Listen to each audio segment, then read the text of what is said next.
अस्सलाम वालेकुम। कैसे आप सब? मुझे उम्मीद है ठीक ठाक होंगे और खैरियत से होंगे। अल्लाह पाक आपको और हमें हम सबको अपने हिफ्ज़-ओ-मान में रखे।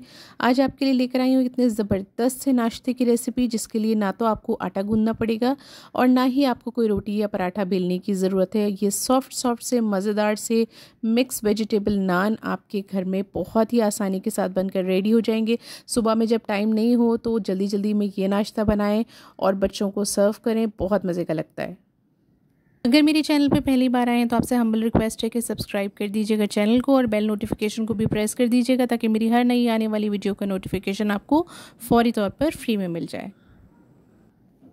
इस नाश्ते को बनाने के लिए सबसे पहले मैंने एक क्लीन बोल में 2 कप मैदा लिया है।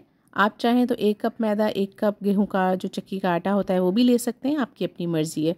उसके बाद अब इसमें हम शामिल कर देंगे 1 टीस्पून खमीर, ये इंस्टेंट ईस्ट पाउडर है, वो इसमें शामिल कर देंगे। 1 टीस्पून मैं ईस्ट पाउडर और शामिल कर रही हूँ, यानी कि 1 टीस्पून और 1/4 टीस्पून हमने इसमें ईस्ट पाउडर डाला है। 1 टीस्पून हमने डाली है इसमें चीनी, ये रेगुलर शक्कर है जो हम घर में चाय वगैरह के लिए इस्तेमाल करते हैं।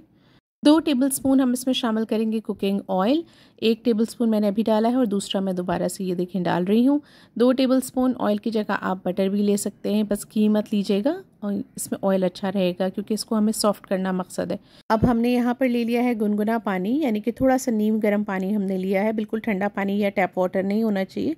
थोड़े से नीम गर्म पानी के साथ हम इसका एक लिक्विड डो बना लेंगे, जैसे हम केक वगैरह का बैटर बनाते हैं ना, बिल्कुल उस तरह से। इसकी कंसिस्टेंसी इतनी होनी चाहिए कि जब हम इसको ऊपर से ड्रॉप करें तो ये रिबन की तरह नीचे गिरे, ना बहुत ज़्यादा गाढ़ा हो कि इसमें चम्मच चलाने में दुश्वारी हो रही हो और ना ही इतना पतला हो कि इसको जब डालें तो ये फ़ौरन से गिर जाए। ये देखिए मैं इस तरह से उठा के आपको दिखा रही हूँ, ये रिबन कंसिस्टेंसी में थोड़ा सा गाढ़ा गाढ़ा सा नीचे की तरफ गिर रहा है।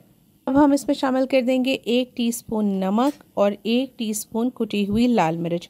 आप इसमें फ्लेवर को और मज़ीद बढ़ाना चाहते हैं तो आप इसमें थोड़ी सी काली मिर्च और ऑरिगेनो भी शामिल कर सकते हैं, उससे भी बहुत अच्छा फ्लेवर आता है। मैं इसको आज इसी तरह सिंपल बना रही हूँ तो मैं इस तरह से डाल रही हूँ, और आप इसमें अपनी मर्ज़ी की कोई भी एडिशन कर सकते हैं, चाहें तो थोड़ा सा चिकन पाउडर डाल लें।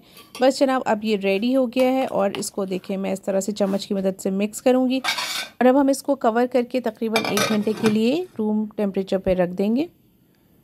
1 घंटे बाद देखिए मैंने इसको खोल कर देखा था तो माशाल्लाह से ये इतना फ्लफ़ी हो गया था, बिल्कुल जैसे हम अपना डो वगैरह राइज़ होने के लिए रखते हैं ना पिज़्ज़ा का, बिल्कुल उस तरीके से ये बहुत पफ़ी सा हो गया था। इसको मैं चम्मच की मदद से थोड़ा सा हिला लूँगी ताकि ये नॉर्मल हो जाए।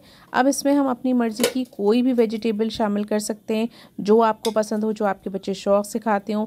इस बहाने आप अपने बच्चों को वेजिटेबल खिला देंगे और उन्हें पता भी नहीं चलेगा। यहाँ मैंने ली है 1/2 कप कैप्सिकम यानी कि शिमला मिर्च, 1/2 कप मैंने ली थी कैबेज और 1 कप मैंने लिया है गाजर। इससे फ्लेवर जो है वो बहुत अच्छा आता है। ये जो हम पराठे या नान जो भी आप इनको कह लें या जो नाश्ता हम बना रहे हैं, बहुत ही ज़ायक़ेदार हो जाता है और बहुत लाजवाब इसका टेस्ट हो जाता है।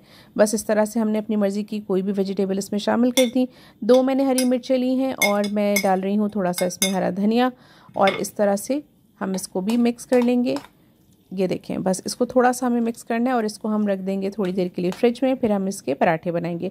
अच्छा, मैं जो आपसे झटपट की बात कर रही थी तो वो झटपट आप ऐसे कर सकते हैं कि ये इस तरह से डो रेडी करने के बाद इसके थोड़े थोड़े से पोर्शन आप फ्रीज़ कर दें और जब सुबह में आपको बनाना हो तो फजर के बाद आप निकाल के रख दें और थोड़ी सी देर बाद 10-15 मिनट बाद जब ये सॉफ्ट हो जाए तो फिर उसके बाद आप इस तरह से पराठे बना लें। ये डो ख़राब नहीं होता तकरीबन 10 से 15 दिन।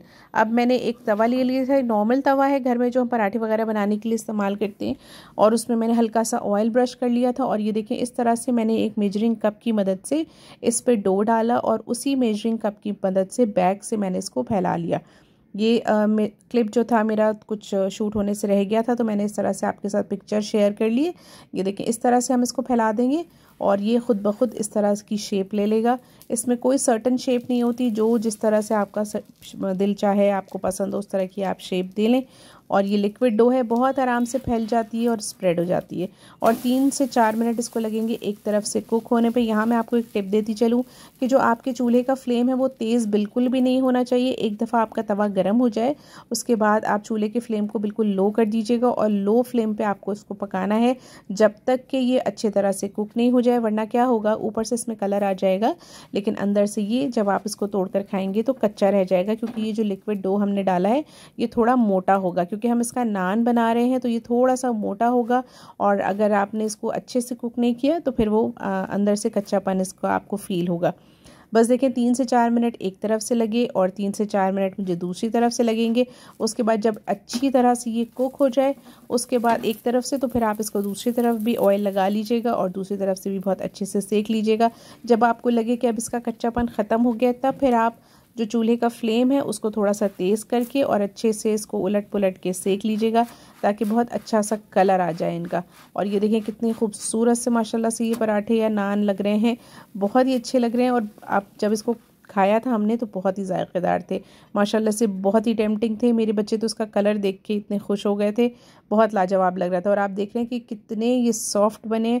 आप इनको लंच बॉक्स में भी दे सकते हैं, बच्चों के बड़ों के सबके, और बहुत ही जायकेदार बनते हैं, बिल्कुल भी ख़राब नहीं होते। और इसके साथ किसी चटनी या सॉस की भी ज़रूरत नहीं है, ये खाली भी अगर रूखे खाए जाएँ तो बहुत लाजवाब लगते हैं। रेसिपी अच्छी लगी तो फैमिली और फ्रेंड के साथ ज़रूर शेयर कीजिएगा। मुझे कमेंट करके बताइएगा कि ये पराठे या नान आपके कैसे बने। अपना बहुत ख्याल रखिएगा। मिलते हैं किसी नई वीडियो में इसी तरह की मज़ेदार और आसान सी रेसिपी के साथ। अल्लाह हाफ़िज़।